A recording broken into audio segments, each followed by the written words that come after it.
دیکھیں تو پہلے جو 3 ملک ہے یعنی اسلامی دنیا کے 3 ممالک میں سے پاکستان ان 3 ملکوں میں پہلا ملک ہے جس نے امدادی سلسلہ شروع کیا، اور آج اگرچہ وہ کیمپ دیکھ کے وہاں جو پاکستان کے پرچموں کے ساتھ غزہ میں لگے ہیں، ہم یہ اطمینان تو کرتے ہیں کہ ہم جس قابل تھے ہم نے مدد کی کوشش کی ہے، لیکن ہم چاہتے ہیں کہ اہل غزہ، اہل فلسطین اپنے گھروں میں آباد ہوں، اور وہ امدادی سلسلہ جاری ہے۔ اور وزیر اعظم پاکستان اور آرمی چیف محترم جناب جنرل حافظ سید آصف منیر صاحب کے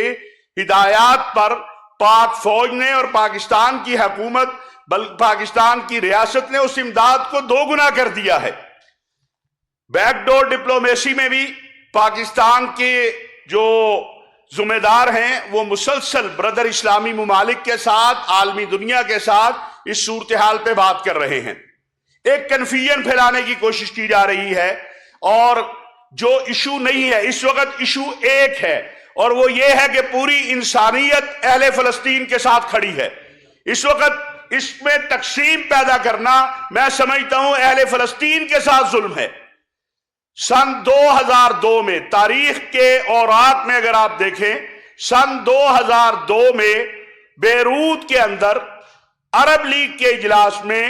ایک امن فارمولہ اس وقت کے سعودی ولی عہد جو امیر عبداللہ تھے انہوں نے پیش کیا، جس کا مطلب یہ تھا کہ فلسطینی ریاست کو تسلیم کیا جائے، اسرائیل فلسطینی ریاست کو تسلیم کرے تو پھر اسرائیل سے تعلقات جو ہیں وہ ہوں گے۔ یہ عرب لیگ میں پیش ہوا۔ 2004 میں، 2006 میں ملیشیا اور ایران میں ہونے والی OIC کانفرنس میں اس فارمولے کو پیش کیا گیا، جس پر تمام OIC کے ممالک نے اتفاق کیا، اور 2006 سے لے کر ابھی جو 2023 میں آخری کانفرنس ہوئی ہے OIC کی، کسی نے اس سے اختلاف نہیں کیا۔ پاکستان نے ہمیشہ یہ موقف رکھا کہ اسرائیل ایک غاصب ہے، ایک ظالم ہے، ظلم کر رہا ہے، جبر کر رہا ہے۔ جس طرح کشمیری مظلوم ہیں اسی طرح فلسطینی مظلوم ہیں، جس طرح فلسطینیوں پہ ظلم ہو رہا ہے اسی طرح کشمیریوں پہ ظلم ہو رہا ہے۔ لہٰذا الحمدللہ پاکستان وہ ملک ہے جس کا اسرائیل کے ساتھ کسی بھی سطح پہ کوئی تعلقات یا معاملات نہیں ہے۔ کچھ اسلامی ممالک نے اسرائیل کو تسلیم کیا، اس سے تعلقات بنائے، وہ اپنی خارجہ پالیسی میں اپنے ملک کے حوالے سے جس طرح ہم اپنی خارجہ پالیسی میں آزاد ہیں وہ بھی اپنے خارجہ پالیسی میں آزاد ہیں۔ پاکستان، میں واضح کرنا چاہتا ہوں، پاکستان اور پاکستان کی عوام اپنے برادر اسلامی ممالک کے ساتھ تعلقات میں الحمدللہ ماضی میں بھی، اب بھی اور مستقبل میں بھی نہ صرف بہتری کی طرف جا رہی ہے، بلکہ آپ نے دیکھا ہے کہ ابھی حالیہ 2 ہفتوں کے اندر متحدہ عرب امارات، کویت، سعودی عرب اور انشاءاللہ اگلے دنوں میں آپ دیکھیں گے قطر اور بعض دیگر ممالک بھی پاکستان کے ساتھ معاشی اور اقتصادی میدان میں تعاون کے لیے آگے بڑھے ہیں۔ جس طرح سے پاکستان کی معاشی اور اقتصادی صورتحال کی بہتری کے لیے محترم سپہ سالار جناب جنرل حافظ سید آصف منیر اور وزیر اعظم جناب انوار الحق کاکڑ، اور جو ہماری یہ ایک سہولت کونسل بنی ہے بزنس مینوں کے لیے، باہر سے انویسٹرز کے لیے، وہ کوششیں کر رہی ہے، اس سے واضح ہوتا ہے کہ پاکستان کا اور پاکستان کے اوپر ہمارے برادر اسلامی ممالک کا، ان کی حکومتوں اور عوام کا کتنا اعتماد بڑا ہے۔ پاکستان کی عوام صرف مسلمان نہیں، آپ نے دیکھا کہ 4 دن پہلے اسلام آباد کے چرچ میں فلسطینی عوام کے ساتھ یکجہتی کا اظہار کیا گیا۔ یہ انسانیت کا مسئلہ ہے، یہ نہ شیعہ سنی مسئلہ ہے، نہ مسلم مسیحی مسئلہ ہے۔ مجھے آپ بتائیے، چرچ، ہاسپٹل اور 30 سے زائد مسیحیوں کے جو اسکول ہیں ان کے اوپر جو اسرائیل نے بمباری کی ہے وہ کیا ہے؟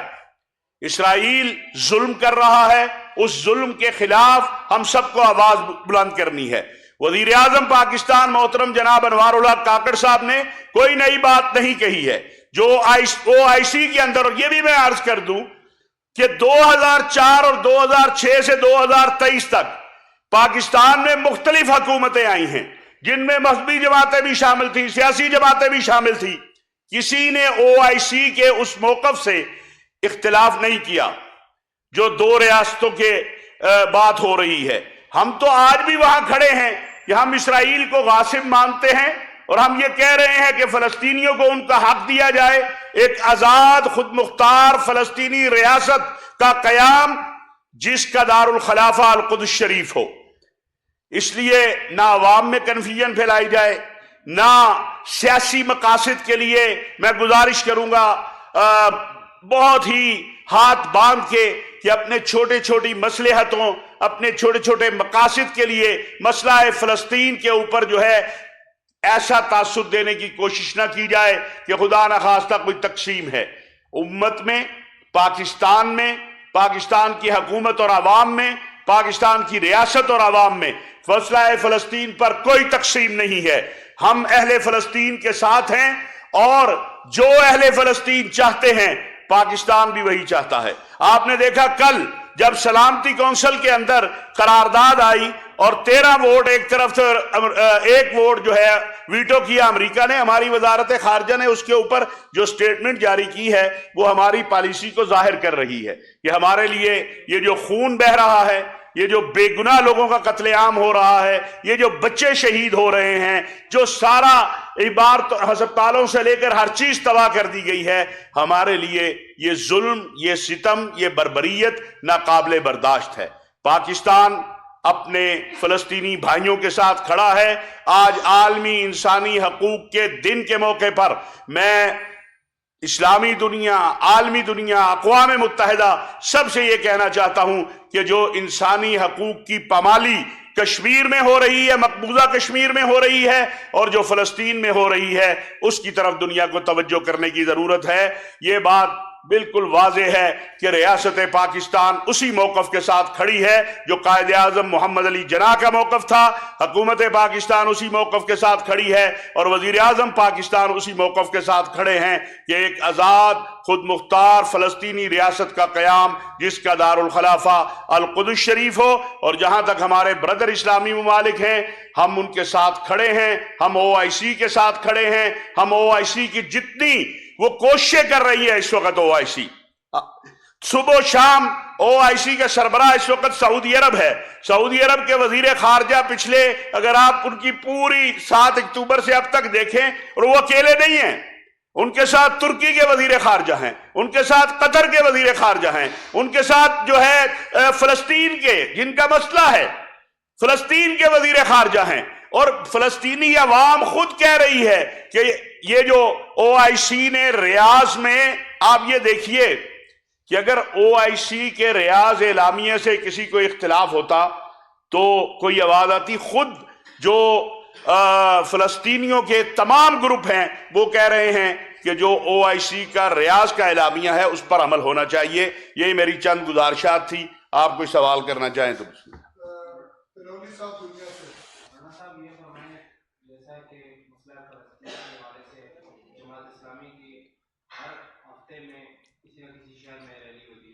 اگر دیگر مذہبی جماعتیں بھی ان کے ساتھ مل کر اسی طرح کا احتجاج کاٹ کروائیں گے تو آپ بھی سمجھتے ہیں کہ اس کا امپیکٹ ٹھیک جائے گا، ان کے لیے تمام جماعتوں کو ایک پلیٹ فارم پر آنا چاہیے؟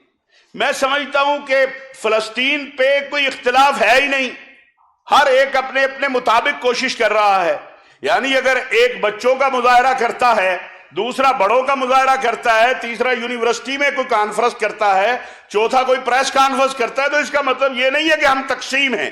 ہم کوئی تقسیم نہیں ہے۔ فلسطین ہمارے لیے سب سے اہم معاملہ ہے اس وقت، اور فلسطین کے مسئلے پر پوری قوم، ریاست ایک ہے، اس میں کوئی اختلاف نہیں ہے، اور نہ یہ ایسی ہر جماعت کا حق ہے وہ اپنی ایکٹیویٹی کرے، اپنے معاملات کرے، اپنا اجتماع کرے، یہ تو اس کو حق حاصل ہے، ہر ایک کو حق حاصل ہے، زیادہ سے زیادہ کرے۔ فلسطین کے مسئلے پر پرامن احتجاج کرنا، کانفرنس کرنا حق ہے لوگوں کا۔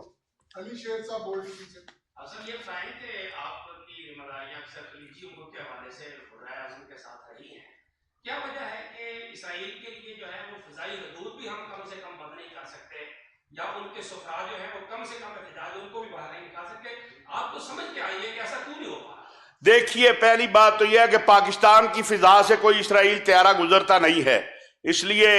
یہ آپ اطمینان رکھیں. دوسری بات یہ ہے کہ OIC نے اس بار جو فیصلہ کیا وہ قابل تحسین ہے کہ ہم سب مل کر ایک موقف کے ساتھ چلیں گے, اور الحمدللہ اس کے اوپر پوری OIC جو ہے, آپ نے ریاض میں دیکھا کہ ایران کے پریزیڈنٹ 15 سال کے بعد ریاض پہنچے, اور امیر محمد بن سلمان کے ایک طرف جہاں طیب اردگان کھڑے تھے, دوسری طرف ایران کے صدر کھڑے تھے, پاکستان کے وزیر اعظم کھڑے تھے. دنیا عالم اسلام, میں سمجھتا ہوں اس 7 اکتوبر نے عالم اسلام کو متحد کیا ہے, OIC کو مضبوط کیا ہے, اور اس کے اوپر جو بھی موقف اپنائے گا, جیسا کہ ترکی کے وزیر خارجہ نے بھی یہ بات کہی تھی کہ ہم سب کو مل کر ایک ہی موقف اپنانا ہے تاکہ کوئی کمزوری نہ آئے, تو الحمدللہ اس پہ کوئی کمزوری نہیں ہے. ظہیر صاحب سمجھ سے سر میرا سوال یہ ہے آخری کہ سوال ہے. میرا سوال یہ ہے کہ جس طرح سے یورپی یونین, لوگ تو نکلے ہوئے ہیں باہر,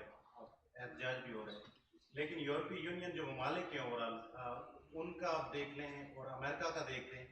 جو ان کا سٹانس ہے اسرائیل کی حمایت میں بالکل واضح, اور اس میں وہ پریکٹیکلی انوالو ہے. OIC کو آپ کہہ رہے ہیں مضبوط ہوئی, ٹھیک ہے, OIC کے اجلاس بھی ہوا, اعلامیہ بھی ہوا, فیوچر پلاننگ بھی دی گئی, لیکن اس کا فوری طور پر فلسطینیوں کو کیا فرق پڑا؟ دیکھیے گزارش یہ ہے کہ بیچ میں جنگ بندی ہوئی, معاملات مذاکرات کی طرف گئے, امدادی سلسلہ شروع ہوا, امداد پہلے تو آپ نے پہلا ہفتہ امداد ہی نہیں جا رہی تھی, امدادی سلسلہ شروع ہوا. جو تائید و حمایت عالمی سطح پہ OIC نے اس وقت حاصل کی ہے, یہ پہلے نہیں تھی. یہ 13 ووٹ ایک طرف اور 1 ووٹ ایک طرف جو ہے, یہ پہلے نہیں تھا. تو میں نہیں سمجھتا کہ OIC میں شامل ممالک جو ہیں, بطور انسان بھی اگر ہم سوچیں تو کیسے تصور کر سکتے ہیں ہم کہ کوئی اس قتل عام پر, اتنی بربریت پر, اتنی وحشت کے اوپر خاموش رہ سکتا ہے؟ جو کر سکتا ہے وہ کر رہا ہے, اور انشاءاللہ اس کے نتائج بہت جلد جو ہے بہتری کے انداز میں ہمارے سامنے آئیں گے. بہت شکریہ.